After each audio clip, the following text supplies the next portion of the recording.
যখন একজন কিংবদন্তি ক্রীড়াক্ষেত্রের সুনীল গাভাস্কার তিনি এই বিষয়টি তদন্ত দাবি করলেন। ये लड़कियां हम आपस में रो रहे हैं कि ये मेरे को बोले कि दीदी क्या करें, मैं बोलूं बेटा मैं क्या करूं। ঠিকঠাক পরামর্শ দীনেশ পেয়েছিলেন, সেইটা কিন্তু সব থেকে বড় কিন্তু প্রশ্ন চিহ্ন আছে।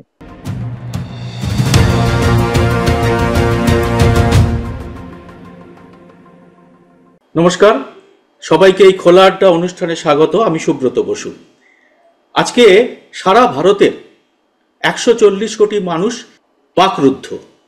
তারা কেউই ভাবেননি যে অলিম্পিকে ভিনেশ ফোগাটকে এভাবে বিদায় নিতে হবে। এই ভিনেশের ওজন বিতর্কে এখন গোটা দেশ। রাজনীতিরা গতকালই সংসদে নিয়ে কথা তুলেছেন, আরও বিভিন্ন ক্ষেত্রে কথা উঠছে, কিন্তু আমরা এই বিষয়টিকে সব থেকে বেশি গুরুত্ব দিলাম যখন একজন কিংবদন্তি ক্রীড়াক্ষেত্রের সুনীল গাভাস্কার তিনি এই বিষয়টি তদন্ত দাবি করলেন এবং তার এই দাবির পরে বিষয়টা একটা অন্য মাত্রা পেল এবং বক্সার বিজেন্দ্র সিং তিনি অভিযোগ করলেন যে ভিনেশকে ফাঁসানো হয়েছে। ক্রীড়াক্ষেত্রে এরকম ঘটনা বারবারই ঘটে, আমরা জানি ক্রীড়াক্ষেত্রে রাজনীতি ভীষণভাবে রয়েছে, কিন্তু ভিনেশ তো ভিনেশই। আমরা দেখেছিলাম গত কয়েক মাস আগে তাকে রাস্তায় টানা 45 দিন বসে থাকতে হয়েছিল কুস্তি ফেডারেশনের সর্বময় কর্তা ব্রিজভূষণ শরণ সিংয়ের বিরুদ্ধে যৌন নির্যাতনের অভিযোগ এনে, এবং সেই অভিযোগের ক্ষেত্রে যে সরকার তখন তার প্রতি যে কি নির্দয় আচরণ করেছিল, পুলিশ দিয়ে তুলে নেওয়া যাওয়া থেকে, যার প্রতিবাদে ভিনেশ একসময় তার পদক পর্যন্ত বিসর্জন দিতে গিয়েছিলেন গঙ্গায়। তো সমস্ত মিলে ভিনেশকে নিয়ে একটা অন্যরকম বিতর্ক তো রয়েছে। তো আমরা এই বিষয়টিকে নিয়ে আজকে একটা বিশেষ অনুষ্ঠান করতে চলেছি। সত্যি ভিনেশ কি কোনো চক্রান্তের শিকার, না এর পেছনে রয়েছে কোনো স্বাভাবিক ঘটনা? এই জন্যে আজকে এই আলোচনায় বিশেষ অতিথি হিসেবে আছেন আনন্দবাজার পত্রিকার প্রাক্তন চিফ রিপোর্টার ডক্টর দেবদূত ঘোষ ঠাকুর। আপনারা এটুকু জানেন, দেবদূতটাকে আপনারা সবাই জানেন যে তিনি আনন্দবাজার পত্রিকায় সংবাদের সঙ্গে, সংবাদ বিভাগের সঙ্গে দীর্ঘদিন নানাভাবে যুক্ত ছিলেন, কিন্তু তার আরেকটি পরিচয় আছে, তিনি শরীরবিদ্যা ফিজিওলজির কিন্তু তিনি ডক্টরেট, তিনি পিএইচডি করেছেন, তার ফিজিওলজি তার বিষয় ছিল। তো আমরা দেবদূতটাকে এই জন্য অনুরোধ করব আজকে সমস্ত বিষয়টা আমাদের দর্শকের কাছে আনার জন্যে। তার নিজের যে ফিজিওলজির জ্ঞান এবং তার সঙ্গে রাজনীতি সব মিলে আমরা দেবদূতদার কাছে আজকে সমস্ত বিষয়টি জানতে চাইব। দেবদূতদা, প্রথমেই তোমাকে আমাদের সমস্ত দর্শকের পক্ষ থেকে এই অনুষ্ঠানে আসার জন্য ধন্যবাদ। তুমি প্রথমে বলো, সত্যিই কি ক্রীড়াক্ষেত্রে এরকম ঘটনা ঘটে? তুমি তো দীর্ঘদিন ধরে সাংবাদিকতা করেছো এবং এরকম এই বিষয়টি জানো। আসলে বিভিন্ন সময়ে বিশেষ করে বক্সিং, ওয়েট লিফটিং, জুডো, কুস্তি, এগুলোর ক্ষেত্রে কিন্তু এই ধরনের একটা অভিযোগ কিন্তু বহুদিন থেকেই ওঠে।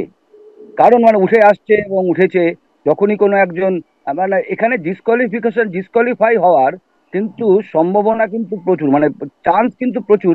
কারণ এমন কতগুলো বিষয় আছে যেখানে সহজেই কিন্তু তাকে সেই ইভেন্ট থেকে পুরোপুরি ছাঁটাই করে দেওয়া যায়, এবং যেখানে কতগুলো সূক্ষ্ম সূক্ষ্ম ব্যাপার নিয়ে যদি ছাঁটাই করে দেওয়ার একটা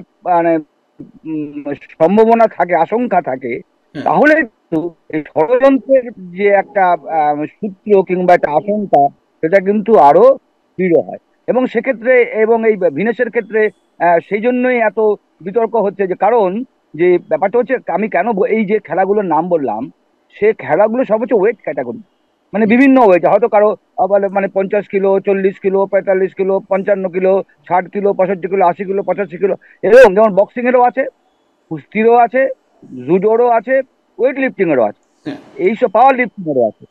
এইসব ক্ষেত্রে যদি আমি ওজনের সামান্য হেরফের যদি কোনোভাবে করে দেওয়া যায়, আমি এটাকে বলছি না যে কেউ করে দেয়, যদি আমি বলছি করে দেওয়া যায়, তাহলে কিন্তু আমি যদি সেই ক্রীড়াবিদকে সফল হতে দেখতে না চাই, আমি কিন্তু বাইরে থেকে আমার সে সামান্য একটা উপকরণ, টেকনোলজি বা আমার একটা কূটবুদ্ধি দিয়ে আমি কিন্তু তাকে কিন্তু সহজেই আমার পথের কাঁটাকে কিন্তু আমি ছড়িয়ে দিতে পারি। এটা কিন্তু এই সমস্ত যেখানে ওজন ভিত্তিক খেলা, সেখানে কিন্তু এটা খুব সম্ভাবনা আছে, এবং সেটা হামেশাই ঘটে না যে সেটা বলবো না।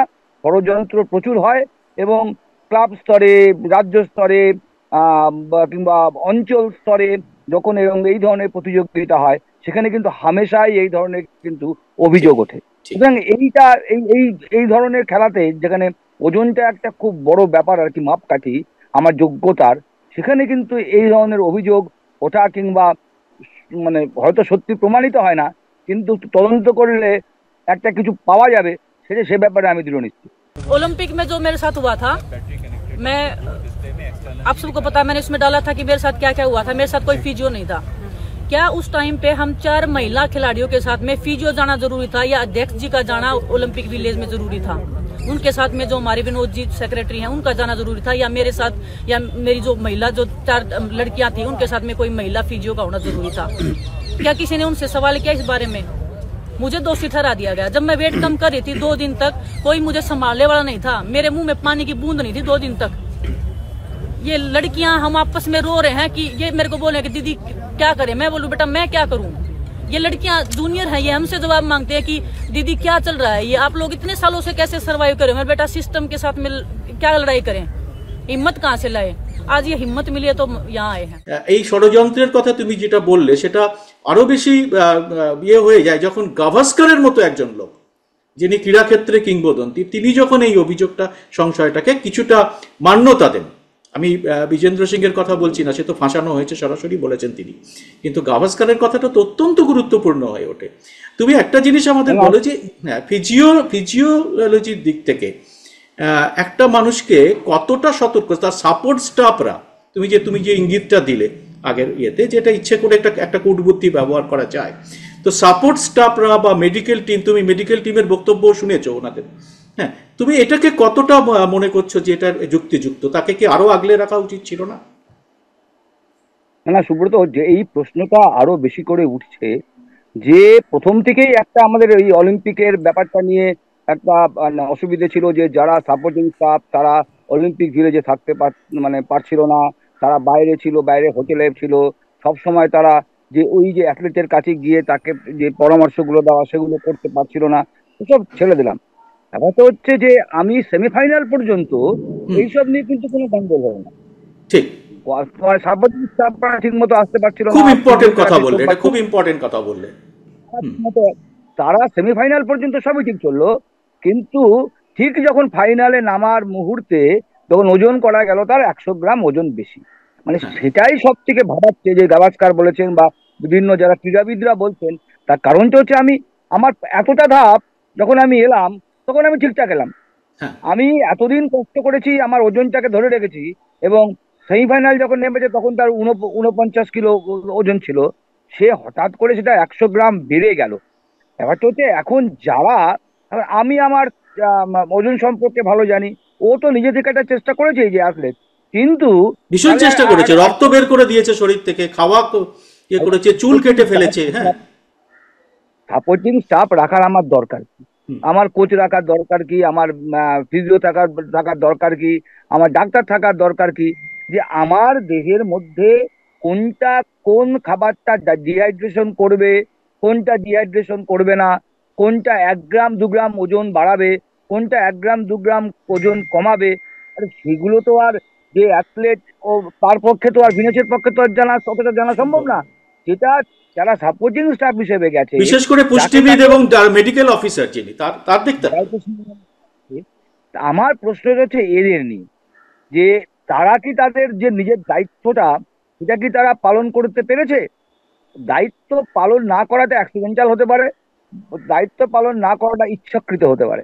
যখন ইচ্ছাকৃত হয় তখনই একটা ষড়যন্ত্রের মোড়ক আসে। এবং আমার যেটা মনে হচ্ছিল যে আমি সেমিফাইনাল পর্যন্ত আমি নির্বিঘ্নে চলে এলাম, আমার ওজন নিয়ে কোনো প্রশ্ন হলো না, যেটা সব থেকে ভাইটাল সেই সময়। যেমন যারা ফিজিওথেরাপিস্ট থাকেন, যারা মেডিকেল যারা থাকেন, ডাক্তার থাকেন, যারা সাইকোলজিস্ট থাকেন, তাদের সবারই জানা উচিত যে ফাইনালের সময় কিন্তু টেনশনটা বেড়ে যায়, স্ট্রেসটা বেড়ে যায়, হাইপার টেনশন হয়।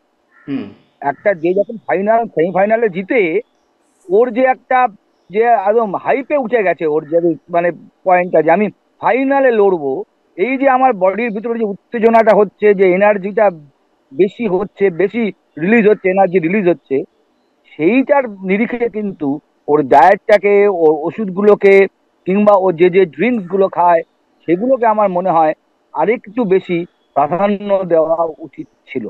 আমি সেমিফাইনাল অব্দি আমি যেরকম করেছি, ফাইনালটা কিন্তু তার সঙ্গে কিন্তু এটা কিন্তু অ্যাডিশনাল পয়েন্ট। যে প্রথমটা হচ্ছে আমি ভাবতে পারিনি আমি ফাইনালে যাব, হ্যাঁ আমি ফাইনালে চলে গেলাম, যাকে হারিয়েছি সে বিশ্ব চ্যাম্পিয়ন। এইটার যে মানুষকে হ্যাঁ, এবং হারিয়ে সে তার যে স্ট্রেস 82টা খেলায় টানা হারেনি, হাইপার, তাকে হারালো সে। বলছি তার হাইপার টেনশন, এবং তারপরে যে আছে দুটো জায়গায় স্ট্রেস। একটা হচ্ছে এরকম ফিজিক্যাল স্ট্রেস, আমি জিতে গেছি, তার মধ্যে একটা কি হয়, আমার শরীরের আমার বিপাক ক্রিয়া বেড়ে যায়, শরীরের মধ্যে এনার্জি বেশি সিনথেসিস তৈরি হয়, কারণ স্বাভাবিকভাবে উত্তেজনায় মানুষ তাই হয়, ঘাম বেরিয়ে উত্তেজনা, আমরা কেন না, এনার্জি বেশি তৈরি হয়। আর একটা হচ্ছে যে তার কাছে সারা দেশের সম্মানটা রক্ষা করার একটা কিন্তু বড় একটা সুযোগ এসছে। সবাই ঘন ঘন ফোন করছেন, ওই দিল্লি থেকে ফোন আসছে, তার পরিবার থেকে ফোন আসছে, মানে মানুষের যে এক্সপেকটেশন সেটাকে রিচ করারও কিন্তু একটা মস্ত বড় সাইকোলজিক্যাল স্ট্রেস। সুতরাং এবং এই যে দুটো স্ট্রেস সঙ্গে একজনের উপরে একটা সময় পড়ছে, সেইটাকে সেইটার সঙ্গে তার যে খাওয়া দাওয়া, ডায়েট, ব্যায়াম, এই যে লাস্ট মোমেন্টের এই যে প্রিপারেশনটা, সেইটা কি ঠিকঠাক পরামর্শ দীনেশ পেয়েছিলেন? সেইটা কিন্তু এটা সব থেকে বড় কিন্তু প্রশ্ন চিহ্ন আছে। কারণ এই যে ফাইনালে ওঠা, একজন ফাইনালে উঠলো কুস্তিগির, আমাদের কিন্তু ভারতবর্ষের যারা কোচ, সাপোর্টিং স্টাফ, তাদের কিন্তু ভাগ্যে খুব একটা জোটে না এরকম একটা অলিম্পিকের মঞ্চে একজন ফাইনালে উঠে গেল। তার সাইকোলজিক্যাল স্ট্রেসটা কতখানি, তার ফিজিওলজিক্যাল স্ট্রেসটা কতখানি, সেইটার সঙ্গে তাদের কিন্তু ব্রোঞ্জ পেলেই তারা সন্তুষ্ট থাকে, ব্রোঞ্জ অব্দি তাদের আর কি লিমিট আর কি। এই যে আমি জিতে গোল্ড যাব, সুতরাং এই ব্যাপারেও তাদের যথাযথ ট্রেনিং ছিল কিনা মানে এই ব্যাপারে, সেটাও একটা বড় প্রশ্ন। কিন্তু হয়তো হচ্ছে যদি সত্যি সত্যি ওর যদি ডায়েটটা, ওর ওষুধটা, ওর এক্সারসাইজটা যদি ঠিক মতো কন্ট্রোল করে, যেমন আমি ওর মেডিকেল অফিসারের, চিফ মেডিকেল অফিসারের কথা শুনছিলাম, আমার মোটামুটি হাসিই পাচ্ছে যে ওকে তো চুল কেটে ফেলা হয়েছে, পোশাক যত সম্ভব শর্ট করে, আর পোশাক যত সম্ভব শর্ট করলে কি হবে, আমার এটা খুব শরীরের মধ্যে হাস্যকর ক্যালোরি, যুক্তি দেওয়া হয়েছে, খুব হাস্যকর যুক্তি দেওয়া হচ্ছে। সেটা একটা ফ্যাক্টর বটে, সেটা হ্যাঁ আমি আমি না করছি না, হ্যাঁ কিন্তু ব্যাপারটা হচ্ছে যে শরীরের মধ্যে তার ক্যালোরি উৎপাদনটা বেশি হয়েছে কিনা, সেইটা তো আমার সব থেকে আগে দেখা। বলো ও ডিহাইড্রেটেড হয়ে গেছিল, ওকে কিছু মানে ওই ডিহাইড্রেট থেকে রক্ষা পাওয়ার কিছু জিনিস দেওয়া হয়েছিল, কিন্তু এই যে এইটা সময় ভেরি ভেরি ভাইটাল মোমেন্ট, যেখানে একটা যে প্রতিযোগী, একটা প্রতিযোগিতার ধকল আছে, একটা ওই ফাইনালে গেছি তার ধকল আছে, একটা হচ্ছে আমি প্রত্যাশা দেশবাসী সেটার একটা ধকল, তিনটে ধকল মিলে তার সাইকোলজিক্যাল এবং ফিজিওলজিক্যাল কি কি পরিবর্তন হচ্ছিল, আমার মনে হয় সেইটা যদি আরেকটু ভালো করে এরা অ্যাসেস করে সেই মতো করে যদি আসলে এইটা আমার সব রিপোর্ট টিপোর্ট পড়ে কথাবার্তা শুনে যা মনে হচ্ছে, এই জিনিসটা কিন্তু ওরা ওই মানে ফোকাসের উপরেই, ভিনিসের উপরেই ছেড়ে দিয়েছিল। সেটা তো আর যতদূর ভয়ঙ্কর। মনে হচ্ছে তিনি কি বুঝবেন, তিনি তিনি নিজের পুষ্টি, শরীরের না ওজন। হলে পরে, হ্যাঁ হ্যাঁ, না হলে পরে যে এই যে হঠাৎ করে তারপরে একদম ডিহাইড্রেটেড হয়ে যাওয়া, তারপরে হাসপাতালে ভর্তি হওয়া, এইগুলোতে আমি তো একটা অ্যাথলেট, আমি তো অনেকদিন ধরে আমি তো এখানে কুস্তি লড়ছি, তাই না? তো আমার তো এরকম একটা হওয়া উচিত না।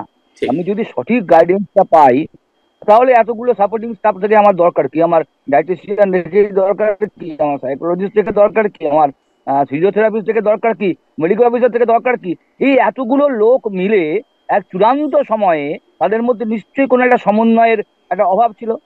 এই সমন্বয়ের অভাবটা আবার যারা বলছেন ষড়যন্ত্র, তারা ঠিকই বলছেন।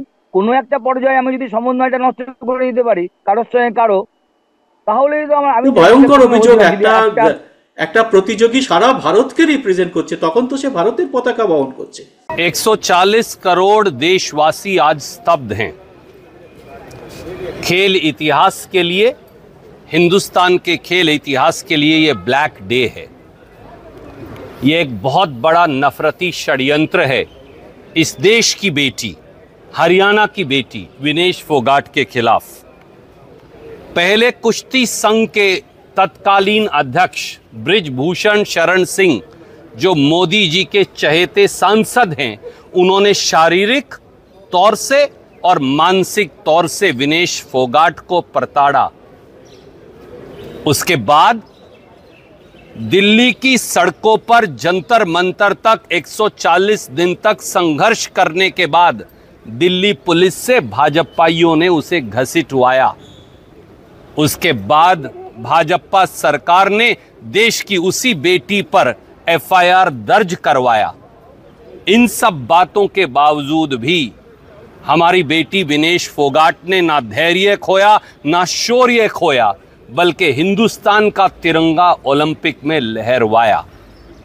और अब तिरंगा फहराने के बाद एक षड्यंत्र के तहत उसे डिस्क्वालीफाई करवाया। सवाल बड़े सीधे हैं देश के।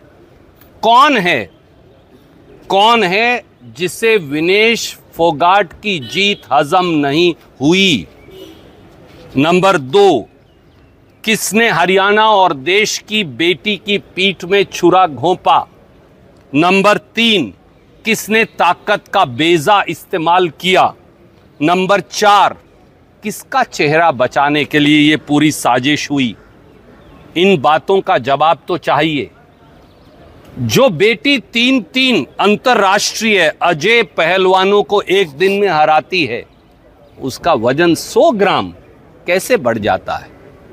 जबकि बाउट से पहले बाकायदा वजन किया जाता है और बाउट के बाद तो वजन घटना चाहिए, बढ़ा कैसे, और वो भी 100 ग्राम। और हिंदुस्तान की सरकार कहां है? देश के खेल मंत्री कहां हैं? देश के प्रधानमंत्री कहां हैं? वो बेटी के साथ खड़े क्यों नहीं हुए? केवल उसे कंसोलेशन कहकर खत्म कर देना ये सही है? ये षड्यंत्र का चक्रव्यूह टूटकर रहेगा और असली चेहरे अवश्य बेनकाब होंगे। हम विनेश फोगाट को पूरे देश की ओर से कहना चाहेंगे कि खूब लड़ी मर्दानी, वो तो भारत की बिटिया रानी थी। हमारे लिए तो वो ओलंपिक मेडल विनर थी, है और रहेगी। 100 কোটি 140 কোটির দেশ, যারা কোনোদিন এরকম জায়গায় যেতে পারেনি। আমি জানি না, কালকে তুমি জানো চানুও হেরে গেছেন। এখন একমাত্র ভরসা নীরজ যদি সোনা না পায় তাহলে আমাদের কপালে আর কিছু নেই, আর কোনো একদম হ্যাঁ আমার কথা প্রতিযোগী ছিল। হ্যাঁ, coaching staff, Indian Olympic association, এদের যতটা দায়িত্ববান হওয়া উচিত ছিল, রেসপন্সিবিলিটি দেখায়নি। এই রেসপন্সিবিলিটি যদি তারা না, সঠিক রেসপন্সিবিলিটি না দেখায়, সেটাও একটা কনস্পিরেসি। তাহলে আমি কেন দেখালাম না রেসপন্সিবিলিটিটা? সেটা কি আমি কি ইচ্ছে করে দেখালাম না? সেটা তো প্রথম থেকেই অভিযোগ উঠছে। যখন তাকে 53 কিলোতে যখন তাকে কম্পিট করতে দেওয়া হলো না, তাকে অঙ্কিতকে পাঠানো হলো, অঙ্কনকে পাঠানো হলো। হ্যাঁ, তো সেইগুলো তখন থেকেই অভিযোগ আসছে। এইটা যে আরেকটা দেবদূতদা তোমার কাছে জানতে চাইবো আরেকটা বিষয়, খুব ইম্পর্টেন্ট আমার মনে হয়, এটাও খুব যে যখন তার ওজন বেড়ে গেল বলে যাকে ডিসকোয়ালিফাই করা হলো একদম পুরো থেকে, তখন একটা হচ্ছে যে যখন তিনি রূপোর জন্য, রূপোটা তো তার প্রাপ্য ছিল, কারণ সেমিফাইনালে তিনি তো বিশ্বজয়ীকে হারিয়েছেন। পরপর 3টে খেলায় তিনি 3জন অত্যন্ত বড় মাপের কুস্তিগিরকে হারিয়েছেন। এবং সেদিনকে যখন তিনি ফাইনালে উঠলেন, তার তো তখন ওজন ঠিক ছিল। এবং এইটা আমাদের ভারতীয় ক্রীড়া সংস্থা থেকে, আমাদের ভারতীয় যারা তারা কোনো প্রতিবাদ করলো না যে কেন আপনি রূপোটা দিতে দেবেন না ওকে। এটা আজকে কথা উঠছে যে এখন তাকে বলা হচ্ছে যে না, তারা আমরা এটা করব, আমরা এটা করতে যাব। তখনই তো করা উচিত ছিল। কেন যেন মনে হলো তারা যেন বোধহয় খুব ভেতরে ভেতরে উল্লসিত হয়েছেন যে যাকে কিছু না নিয়ে ফিরলেই বোধহয় ভালো। কিন্তু কালকে আমি বিশ্ব কুস্তি সংস্থার যে প্রধান, তার একটা ব্যাখ্যা শুনছি। সেখানে তার একটা বলছে যে সে যদি ডিসকোয়ালিফাই হয়ে যায়, ফাইনালও ডিসকোয়ালিফাই হয়ে যায়, তাকে ধরা হবে সে পুরো প্রতিযোগিতা থেকেই ডিসকোয়ালিফাই। তখন একজন প্রশ্ন করেছিল, তাহলে যে লোকটা যাকে হারালো সেমিফাইনালে, তাকে কেন ফাইনালে সুযোগ দেওয়া হচ্ছে না?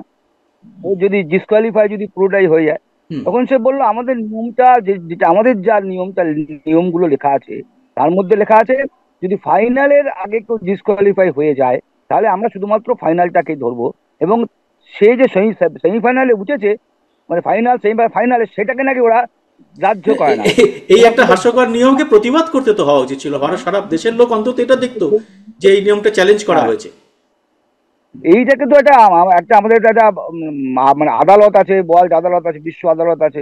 সেখানে তো আমাদের ইন্ডিয়া গভর্নমেন্ট, তাদের সত্যি যদি সদিচ্ছা থাকে যে এইটাকে আমি তাহলে আমি ওদের যে আইনটাকে চ্যালেঞ্জ করতে পারি যে এটা কি ধরনের আইন, তুমি আমাকে রূপও দেবে না, আমি তো জিতে ফাইনালে উঠেছি, আমি তো আর এমন নয় যে আমি সেমিফাইনালে ডিসকোয়ালিফাই হয়ে এবং গেছি। তখন আমার ওজন আমি কম ছিল, তখন হ্যাঁ তখন আমার ওজন ঠিকঠাক ছিল। 50 ছিল, 1 কেজি কম হ্যাঁ ছিল। হ্যাঁ, 1 কেজি কম ছিল। হ্যাঁ, একটা জিনিস এই এই ধরনের খেলার ক্ষেত্রে আমি তোমার কাছে তোমার ফিজিওলজি শেষ প্রশ্নটা করব ফিজিওলজির ইয়েতে, যে এই রকমভাবে ওজন কমানো কোনো প্রতিযোগীর ক্ষেত্রে এটা কতটা বিপজ্জনক? এটা যারা দীর্ঘদিন ধরে এই যে প্র্যাকটিস করে না, ব্যাপারটা হচ্ছে তো আমরা মানে আমাদের যে মানে শরীর যেটা সয়, আমাদের তো আমরা না যে সয় সে রয়, শরীরের আমি যে খাবারগুলো আমাদের সয়, এটা তো একটা প্র্যাকটিসের ব্যাপার। আমি দীর্ঘদিন ধরে অনুশীলন করছি, আমি এই ডায়েটটা ফলো করছি, সুতরাং আমার বডি যদি সেটাকে অ্যাকসেপ্ট করে, তাহলে আমি প্রথম থেকেই আমি যে এই ডায়েটের মধ্যে যাচ্ছি, ডিহাইড্রেশন করছি, ডিহাইড্রেশনের মধ্যে থাকছি, সেটা কিন্তু শরীর মোটামুটি অ্যাকসেপ্ট করে নিচ্ছে। আচ্ছা, সুতরাং আমার যদি প্রথমেই যদি আমার শরীর যদি আমাকে অ্যাকসেপ্ট না করতো, তাহলে আমি ওই প্রথমেই যখন আমি কুস্তি শিখছি, তখনই কিন্তু আমাকে কিন্তু ওইখান থেকে আমার যে কোচ আছে কিংবা যারা আছে তারা আমাকে কিন্তু বলবে যে এই জন্য তো স্পোর্টস মেডিসিন বলে যে সাবজেক্টটা আছে, ঠিক যে ঠিক। সত্যি সত্যি আমি এইটাকে নিতে পারবো কি, এই ডায়েটটাকে আমি নিতে পারবো, এই এক্সারসাইজকে আমি করতে পারবো। আমার শরীরে যদি এত পরিমাণ ডিহাইড্রেটেড হয়ে যায়, সেটা কি আমার শরীরে কি, আমার হার্ট, লাংস ও কিডনি, ওরা কি ঠিক মতো কাজ করতে পারবে? যার পারে তাকেই একমাত্র এই স্পোর্টসটাতে অ্যালাউ করা হয়। সুতরাং এই যে কিন্তু ব্যাপারটা আমি যেটা প্রথম থেকে বলছিলাম, যে এই যে ফাইনালের এই যে মুহূর্তটা আমি উঠলাম, আমার যে শরীরে শারীরবৃত্তীয় প্রক্রিয়া এবং মানসিক যে চাপ, তার সঙ্গে একটা মানে শারীরবৃত্তীয় প্রক্রিয়া, তার যে প্রভাবটা পড়ে, সত্যি সত্যি কি ওর সঙ্গে যারা ছিল, যাকে ওকে সাপোর্টিং স্টাফ ছিল, তারা কি সত্যি সত্যি এটাকে সঠিকভাবে অ্যানালিসিস করতে পেরেছিল? ঠিক যদি ঠিক। না, খুব মানে ইম্পর্টেন্ট এটা প্রশ্ন, কিন্তু আমার খুব সেইটা কিন্তু ইম্পর্টেন্ট। আমার খুব প্রথম থেকে আমার মনে ধাক্কা দিচ্ছে, যে আমি সেমিফাইনাল পর্যন্ত চলে এলাম, সেমিফাইনালে জিতে গেলাম, হঠাৎ গিয়ে আমার ফাইনালে 1 কেজি মানে 100 গ্রাম ওজন বেড়ে গেল। এটা তো একটা কন্টিনিউয়াস প্রসেস, আমার তো বডি তো এর সঙ্গে তো অভ্যস্ত হয়ে গেছে, তো এইটা হঠাৎ করে কেন বাড়বে? নিশ্চয়ই কোনো একটা জায়গায় আমি ঠিক মতো আমার ওর যে শারীরিক অবস্থা, সেটা আমি ঠিক মতো পরিমাপ করিনি, এবং সেই অনুযায়ী আমি যেটুকু পরিবর্তন করার কথা ছিল আমার ডায়েটে কিংবা ওষুধে কিংবা ড্রিঙ্কসে, সেটা আমি করিনি। না, ঠিক ব্যাপারটা হচ্ছে এইটার কিন্তু আমার খটকাটা হচ্ছে এইখানে, এই ষড়যন্ত্র ষড়যন্ত্র বলছে। আমার মনে হচ্ছে যে আমি সেমিফাইনাল পর্যন্ত আমি ঠিক মতো এলাম, হঠাৎ ফাইনালে গিয়ে চেঞ্জ হয়ে গেল, সেইটা কেন? তার মধ্যে কেউ কি এটাকে ইচ্ছে করে এই মানে ডাল মে জিনিসটাকে যে কুছ কালা হ্যায়, ডাল মে কুছ কালা হ্যায়। কেউ কি ইচ্ছে করে পিছন দিকে ঘুরিয়ে দিল? হ্যাঁ এই এই হচ্ছে কথা, যে তার তার জন্য ট্রেন ফেল করলো। হ্যাঁ। এটাই হচ্ছে আমার আমার আমার একটা আশঙ্কার ব্যাপার। খুব চমৎকার তুমি ব্যাখ্যা বিশ্লেষণ দিলে। আমার মনে হয় দর্শকরা সবাই এটাকে এই যুক্তিগুলোর সঙ্গে একমত হবেন, বা যদি আপনারা একমত হন বা দ্বিমত হন, আপনারা অবশ্যই কমেন্ট বক্সে বিষয়টা লিখে জানাবেন। এবং সেই সঙ্গে একটা বিষয় সবাই একমত হবেন, যে যে লড়াইটা ভিনেস দিয়েছেন, তার ওজন 100 গ্রাম কম হলো বা বেশি হলো, তার পেছনে কি ষড়যন্ত্র রহস্য আছে সেসবগুলো বাদ দিলে তার কোনো তুলনা বোধহয় ভারতে খুব খুব কমই আছে। যেরকম মানে অতুলনীয় এক মহিলা, তাকে সবাই আমাদের কুর্নিশ জানাই, এবং তিনি মানসিকভাবে প্রচণ্ড বিধ্বস্ত, শারীরিকভাবেও তাকে হাসপাতালে ভর্তি করতে হয়েছিল, যদিও এখন সর্বশেষ খবর তিনি ভালো হয়েছেন এবং হাসপাতাল থেকে চলে এসেছেন। তো আমরা সবাই কামনা করি যে তিনি দ্রুত একদম মানসিকভাবে এবং শারীরিকভাবে অবশ্যই সুস্থ হয়ে তিনি আবার ফিরে আসবেন কুস্তির জগতে, এবং তিনি ভারতকে আগামী এশিয়ান গেমস এরপরেই আছে, তো এরপরে তিনি নিশ্চয়ই আমাদের আরও অনেক সাফল্যের পালক নিয়ে আসবেন। এবং যেভাবে তাকে ট্রোল করা হচ্ছে, এটাকে আমরা একদম সমর্থন করছি না। যারা ট্রোল করছেন তারা অত্যন্ত তাদের নিজেদের লজ্জিত হওয়া উচিত এই বিষয়ে। আমরা চাই যে সবাই আমরা সমস্ত ভারতবাসী আজকে বিনেটের পাশে থাকি। রাজনীতির রং এই সমস্ত ব্যাপারে এখানে কোনো রকম কিছু কিন্তু আমার মনে হয় এটা রাখা উচিত না। আমরা বিনেটের আগামী দিনে সাফল্য কামনা করি, এবং সেই সঙ্গে দেবদূতদাকে আমরা আমাদের ধন্যবাদ জানাই। দেবদূতদা ক্লাস করার আগেই একটা মূল্যবান সময় আমাদের দিয়েছেন, এক্ষুনি তিনি ক্লাসে চলে যাবেন। দেবদূতদা, তোমাকে অনেক ধন্যবাদ তোমার মূল্যবান সময় দেওয়ার জন্য, এবং সমস্ত দর্শককে অনেক ধন্যবাদ।